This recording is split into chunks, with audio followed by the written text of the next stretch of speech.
आज है हमारी 90 डेज सीरीज का 14th लेक्चर, जिसमें हम डिस्कस करेंगे लाइफ प्रोसेस चैप्टर्स के कुछ इंपॉर्टेंट टॉपिक्स के बारे में। तो चलिए शुरू करते हैं हमारा ये 14th लेक्चर, जिसमें सबसे पहला टॉपिक है कि एक ऑर्गेनिज्म या एक लिविंग थिंग क्या होती है।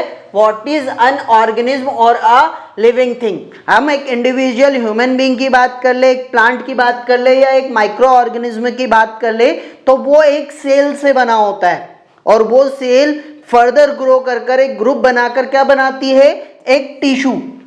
फिर उस टिश्यू से बनता है एक ऑर्गन, और उन ऑर्गन को मिला दिया जाए तो बनता है एक पूरा का पूरा ऑर्गन सिस्टम, और उस ऑर्गन सिस्टम से बनता है एक ऑर्गेनिज्म। तो एक जो ऑर्गेनिज्म है या लिविंग थिंग है वो किससे बनी होती है, एक सेल से। फिर फर्दर डिवाइडेशन के बाद वो बनाती है ऑर्गेनिज्म, उसे ही हम कहते हैं लिविंग थिंग, जो अपनी सारी प्रोसेस को कर पाती है। लिविंग थिंग्स को दो भागों में बांटा जाता है। पहला होता है यूनिसेल्युलर, जिसमें सबसे बड़ा नाम आता है अमीबा, जो एक कोशिकीय जीव होता है और वो सारी चीजें करता है जो एक ह्यूमन कर सकता है। वो न्यूट्रिशन प्रोवाइड करता है, रेस्पायर करता है, मूवमेंट कर सकता है, सारी चीजें वो करता है जो एक ह्यूमन करता है। पर ह्यूमन एक मल्टीसेल्युलर है, प्लांट एक मल्टीसेल्युलर है, क्योंकि ये भी बहुत सारे अलग अलग पार्ट से या अलग अलग टिश्यूज से या अलग अलग सेल से बना होता है, इसलिए इन्हें कहा जाता है मल्टीसेल्युलर ऑर्गेनिज्म। तो ये दो टाइप के ऑर्गेनिज्म या लिविंग ऑर्गेनिज्म हमारे आसपास पाए जाते हैं। फिर बात करते हैं हमारे मेन टॉपिक के बारे में, जिसका नाम है व्हाट आर लाइफ प्रोसेसेस। तो लिविंग ऑर्गेनिज्म जिंदा रहने के लिए अलग अलग तरह के फंक्शंस को परफॉर्म करते हैं ताकि उनकी लाइफ चलती रहे। अगर कोई भी लिविंग ऑर्गेनिज्म अपनी लाइफ को ग्रोथ देने के लिए या चलाने के लिए अलग अलग तरह के फंक्शंस को परफॉर्म करता है तो उसे हम कहते हैं लाइफ प्रोसेस। इनमें कुछ बेसिक लाइफ प्रोसेसेस है, जिसमें से सबसे पहला नाम आता है न्यूट्रिशन, जो हमारी एनर्जी को प्रोवाइड करता है। फिर आता है रेस्पिरेशन, ट्रांसपोर्टेशन ब्लड वगैरह का। फिर आता है एक्सक्रिएशन वेस्ट मटेरियल के लिए। फिर ग्रोथ, जैसे हम ग्रो करते हैं। फिर आता है सर्कुलेशन, ब्लड का सर्कुलेशन, हमारी पंप जो होता है वो ब्लड के सर्कुलर के लिए जाना जाता है, जिसे हार्ट कहा जाता है। फिर आगे बात करते हैं यहाँ पर उन्हीं लाइफ प्रोसेस के बारे में जो एक साइकिल के रूप में हमारी जिंदगी भर चलती रहती है। फिर आता है न्यूट्रिशन। न्यूट्रिशन क्या होता है, तो न्यूट्रिशन एक तरह की प्रोसेस होती है जिसमें हम फूड को लेते हैं और उसको यूटिलाइज करते हैं, किसके रूप में, एनर्जी के रूप में। उससे हमें एनर्जी मिलती है जो हमारे वेरियस लाइफ फंक्शंस को चलाने का काम करता है, उसे ही हम कहते हैं न्यूट्रिशन। यानी कि कोई खाना या फूड को इनटेक करना और उसका यूटिलाइज करना एनर्जी के रूप में, जिससे हमारी पूरी की पूरी लाइफ फंक्शन चल पाए, उसे हम क्या कहते हैं, nutrition. The term nutrition come from the word nutrient. अब ये जो न्यूट्रिशन वर्ड है उसे न्यूट्रिएंट वर्ड से बनाया गया है, लिया गया है। A nutrient is an organic और inorganic substance required for the maintenance of life and survival of living organism. तो जो न्यूट्रिशन है जिस वर्ड से बना है उसका मतलब होता है ऐसे ऑर्गेनिक सब्सटेंसेस जो हमारी लाइफ को चलाने के लिए जरूरी होते हैं, उन्हें कहा जाता है न्यूट्रिएंट। उनके कुछ एग्जाम्पल है। सबसे पहला carbohydrate, fats, proteins, minerals, vitamins, ये सारे के सारे ही हमारे लिए क्या है, न्यूट्रिएंट कहलाते हैं। क्या कहलाते हैं, न्यूट्रिएंट कहलाते हैं। फिर आता है हमारा कि क्यों न्यूट्रिशन इंपॉर्टेंट होता है। क्या, क्यों न्यूट्रिशन इंपॉर्टेंट होता है। Nutrition is important for all living organism including human because it provide nutrients that help them function and grow properly. Nutrient are substance found in food that provide energy and biomolecule that help organism carry out various body functions. तो यहाँ पर जो nutrition है वो इसलिए जरूरी होता है कि जो लाइफ प्रोसेसेस है उसके लिए जो एनर्जी चाहिए उसको प्रोवाइड कौन करता है, यही फूड या यही न्यूट्रिएंट। अगर ये हम इनटेक नहीं करेंगे तो कुछ दिनों में ही हम कमजोरी महसूस करने लगेंगे, हम चल फिर भी नहीं पाएंगे, जो सारे वर्क कर पाते हैं वो सारे वर्क को हम परफॉर्म नहीं कर पाएंगे। इसलिए न्यूट्रिशन हमारी लाइफ में जरूरी होता है। और जो न्यूट्रिशन है वो कुछ बेसिक फंक्शंस को परफॉर्म करता है। सबसे पहला काम करता है ये एनर्जी देना। ये क्या करता है, सबसे पहले किसी ऑर्गेनिज्म को एनर्जी प्रोवाइड करता है। फिर आता है सेल ग्रोथ करना। जब हम कुछ खाते हैं, न्यूट्रिएंट लेते हैं, तो हमारी बॉडी ग्रो करने लगती है, मोटापा इंक्रीज होने लगता है, हमारी बॉडी सेल्स ग्रो करने लगती है। तो ये जो सेल ग्रोथ होती है वो न्यूट्रिएंट की वजह से ही होती है। अगर हम खाना नहीं खाएं तो हमारा वजन धीरे धीरे कम होने लगता है, और जो वजन बढ़ता है वो बढ़ता है न्यूट्रिएंट की मदद से, तो उसे कहा जाता है सेल ग्रोथ। फिर आता है डिसीज से बचाने का काम करता है।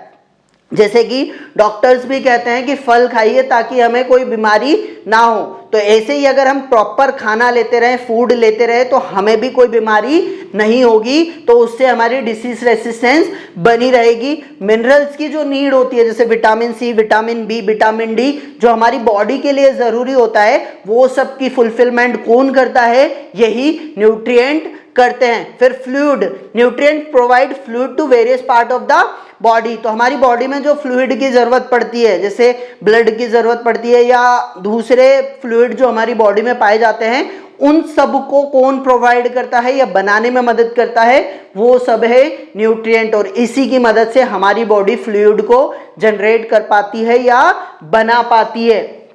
फिर आगे है हमारा टाइप्स ऑफ न्यूट्रिशन। तो न्यूट्रिशन को दो भागों में बांटा जाता है। पहला होता है ऑटोट्रॉपिक, फिर होता है हेटेरोट्रॉपिक। ऑटोट्रॉपिक की बात करें तो इसमें वो सारे प्लांट आ जाते हैं जो ग्रीन होते हैं, जो अपना खाना खुद बनाते हैं, और ये सारे टॉपिक को अब हम डिटेल में पढ़ने वाले हैं। तो चलिए आगे शुरू करते हैं। सबसे पहले है हमारा ऑटोट्रॉपिक न्यूट्रिशन। तो ऑटोट्रॉपिक न्यूट्रिशन में सबसे पहले आता है फोटोसिंथेटिक ऑटोट्रॉपिक न्यूट्रिशन, यानी कि ऐसे ग्रीन प्लांट या ऐसे टाइप का न्यूट्रिशन जिसमें कोई भी प्लांट अपना खाना खुद बनाता हो। इसमें सबसे बड़ा एग्जांपल है ग्रीन प्लांट्स। ये क्या करते हैं, सनलाइट को एब्जॉर्ब करते हैं और कार्बन डाइऑक्साइड जो एनवायरनमेंट में होती है और वाटर जो जमीन में होता है उसको एब्जॉर्ब करते हैं।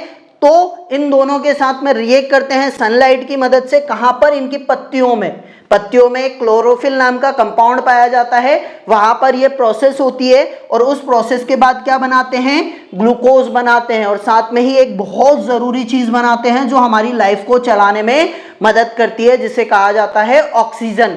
फिर the organism which carry out, अब ये जो प्लांट होते हैं जो खुद का खाना खुद बनाते हैं, उन्हें दूसरी भाषा में कहा जाता है ऑटोट्रॉप्स, यानी कि जो अपने खाने के लिए खुद पर डिपेंडेंट होते हैं। ऑटोट्रॉप सिंपल ऑर्गेनिक कंपाउंड को ही, जैसे सिंपल ऑर्गेनिक, यहाँ पर कार्बन डाइऑक्साइड और वाटर, ये सिंपल ऑर्गेनिक कंपाउंड होते हैं, इनका इस्तेमाल कर कर अपना खाना बनाते हैं, जिसे ग्लूकोज के रूप में हम जानते हैं।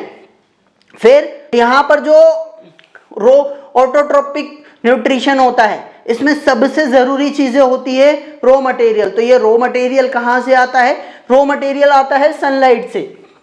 ये एक तरह का इनऑर्गेनिक मटेरियल होता है जो सन प्रोवाइड करता है और लगातार बनता रहता है, और उसे ये कैप्चर करती है इनकी पत्तियां। क्या कैप्चर करती है, ये पत्तियां कैप्चर करती है। फिर आता है क्लोरोफिल, जो इन पत्तियों में पाया जाता है। ये क्लोरोफिल एक तरह का पिगमेंट होता है जो ग्रीन प्लांट की पत्तियों में पाया जाता है, जो सनलाइट को एब्जॉर्ब करने के लिए जाना जाता है। फिर स्टोमेटा यहाँ पर पार्टिसिपेट करता है, जो कार्बन डाइऑक्साइड को एब्जॉर्ब करने के लिए और ऑक्सीजन को रिलीज करने के लिए जाना जाता है। फिर वाटर कहाँ से आता है, रूट की मदद से। नाइट्रोजन, वाटर और जो भी चीजें वहां होती है वो सारी चीजें एब्जॉर्ब करता है प्लांट की रूट की मदद से। फिर साइट ऑफ फोटोसिंथेसिस, ये फोटोसिंथेसिस कहां पर होती है, जैसे कि मैंने बताया, यहां पर एक ग्रीन कलर का पिगमेंट पाया जाता है ग्रीन लीव्स में, जिसे हम क्लोरोप्लास्ट के रूप में जानते हैं, जिसमें एक तरह का सब्सटेंस पाया जाता है जो क्लोरोफिल होता है। उस क्लोरोफिल के अंदर यहां पर ये जो क्लोरोप्लास्ट होता है, यहाँ पर क्लोरोफिल नाम का एक सब्सटेंस पाया जाता है, एक पिगमेंट पाया जाता है। उसमें क्या होती है, ये सारी प्रोसेस होती है। जो भी कार्बन डाइऑक्साइड एटमॉस्फेयर से ये एब्जॉर्ब करता है प्लांट, और वाटर जमीन से एब्जॉर्ब करता है,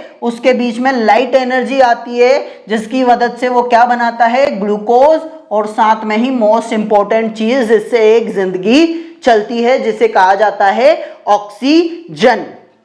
फिर आगे बात करते हैं स्टोमेटा, जो बहुत ज्यादा इंपॉर्टेंट पार्ट होता है पत्तियों का ही, जो कार्बन डाइऑक्साइड के एब्जॉर्प्शन और O2 के रिलीज में मदद करता है। Stomatas are tiny pores present on the surface of leaves. तो यहां पर ऐसे छोटे छोटे वो पाए जाते हैं, क्या, ओपन और क्लोज, दो टाइप के स्टोमेटास पाए जाते हैं। ओपन स्टोमेटा क्या करता है, कार्बन डाइऑक्साइड को एब्जॉर्ब करता है। क्लोज स्टोमेटा वाटर और ऑक्सीजन को कुछ मात्रा में रिलीज करता रहता है, जिसमें ऑक्सीजन की मात्रा ज्यादा होती है और वाटर कुछ मात्रा में इवोपरेट होता रहता है। फिर इसके फंक्शंस की बात करें तो हमने अभी देख ही लिया है, ये गैसेस के एक्सचेंज के लिए जाना जाता है, ऑक्सीजन और कार्बन डाइऑक्साइड के लिए। फिर लूजेस, ये क्या करता है, बहुत ज्यादा पानी भी रिलीज करता है। पत्तियां जो होती है, पत्तियों के ऊपर अगर आपने कभी देखा हो पेड़ पौधों के, तो वहां पर थोड़ा थोड़ा पानी जमा रहता है। तो वो पानी कहां से निकलता है, पेड़ के अंदर से ही। उस प्रोसेस को हम कहते हैं ट्रांसपिरेशन। क्या कहते हैं, ट्रांसपिरेशन।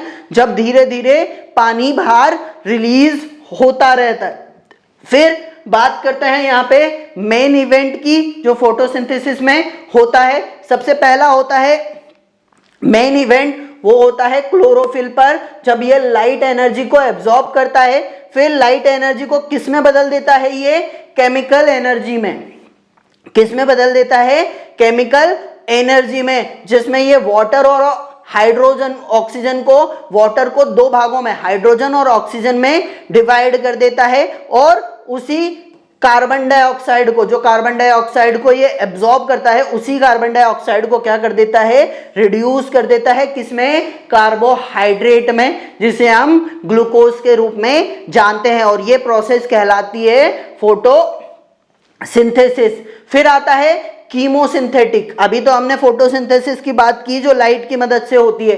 ये होती है कीमोसिंथेटिक, कीमोसिंथेटिक ऑटोट्रोपिक न्यूट्रिशन। यहां पर जो टाइप ऑफ न्यूट्रिशन होता है, where organism use chemical energy to make their food. यहां पर जो केमिकल होते हैं, जैसे यहां पर सॉइल में से जो भी केमिकल लेकर आते हैं, कार्बन डाइऑक्साइड जो ये एब्जॉर्ब करता है, तो इनसे जो रिएक्शन करता है आपस में, उससे क्या बनाता है, ये अपना खाना बनाता है। This type of nutrition is synthesised mainly by fixation of carbon dioxide. तो ये प्लांट जो बाहर से कार्बन डाइऑक्साइड को एब्जॉर्ब करते हैं, उसमें किसके साथ रिएक्ट करते हैं, वाटर के साथ, जो जमीन से एब्जॉर्ब कर रहा होता है। जमीन से एब्जॉर्ब करने के बाद में वो इन पत्तियों के पास आता है, तो पत्तियों के पास में इस कार्बन डाइऑक्साइड के साथ में वो रिएक्ट करता है, और उसमें जो केमिकल होता है उसके साथ रिएक्ट कर कर ये क्या करता है, अपना खाना बनाता है।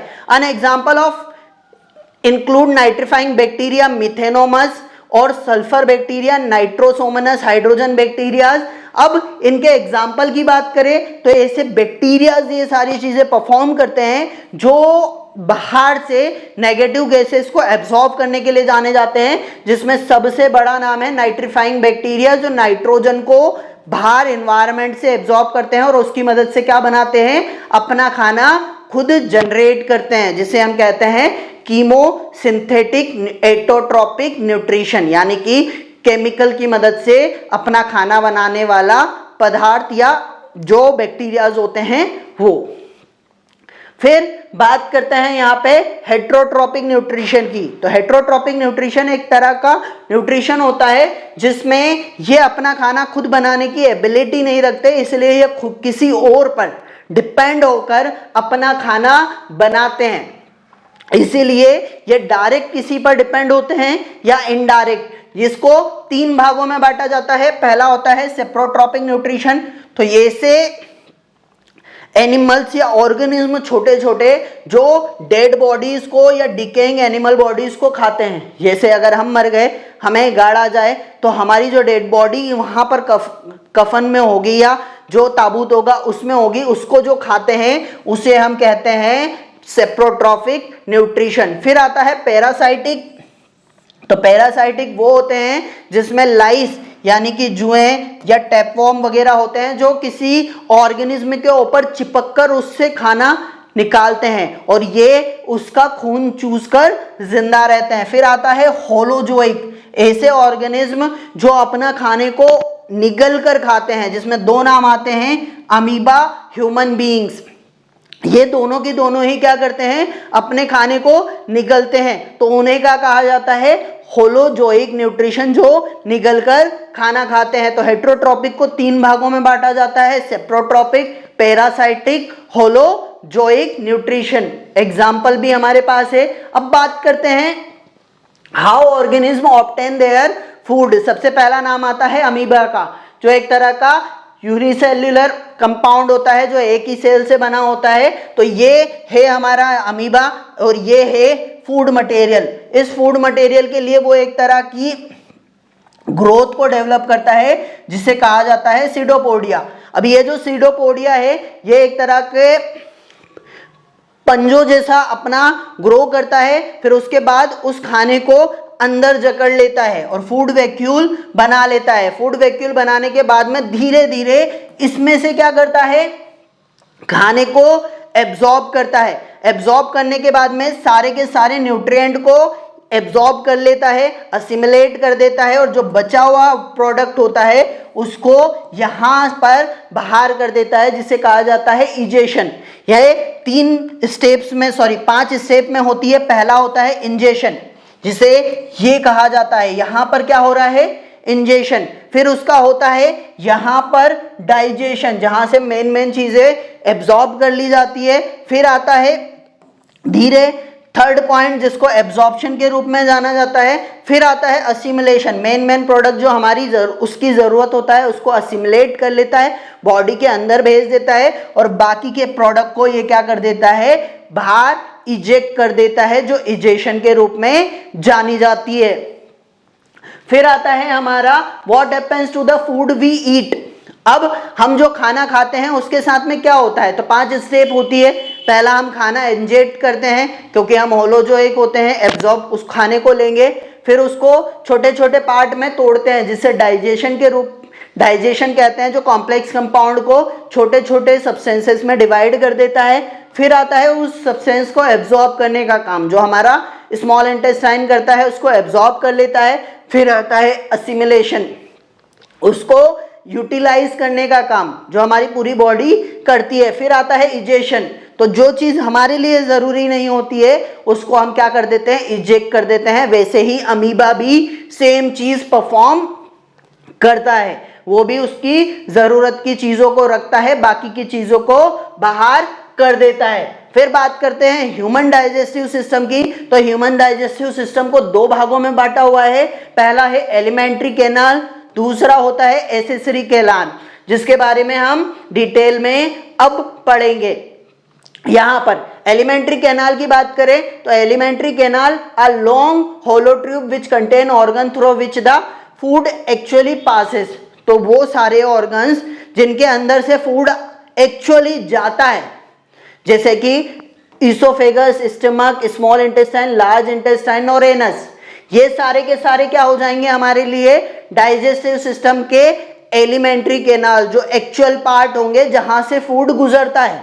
फिर आता है दूसरा एसेसरी कैनाल, जो सिर्फ इन फूड को सपोर्ट करती है, उसमें से एक्चुअली फूड नहीं जाता है। Organ that help in digest but no food passes through them, liver, pancreas, salivary glands, ये सारी ग्लैंड्स एक तरह के हार्मोन्स या जूसेस को रिलीज करती है जो डाइजेशन में मदद करती है, पर इनके अंदर से होकर कोई भी फूड नहीं गुजरता है, इसीलिए इन्हें क्या कहा जाता है, एसेसरी कैनाल्स या एसेसरी ऑर्गन्स, जो सिर्फ सपोर्ट करते हैं। तो ये था हमारा 14th लेक्चर जिसमें हमने लाइफ प्रोसेस के कुछ इंपॉर्टेंट टॉपिक्स को डिस्कस किया। अगर हमारा ये वीडियो आपको अच्छा लगा हो तो लाइक शेयर एंड सब्सक्राइब करना बिल्कुल ना भूलिएगा और मिलते हैं नेक्स्ट वीडियो में।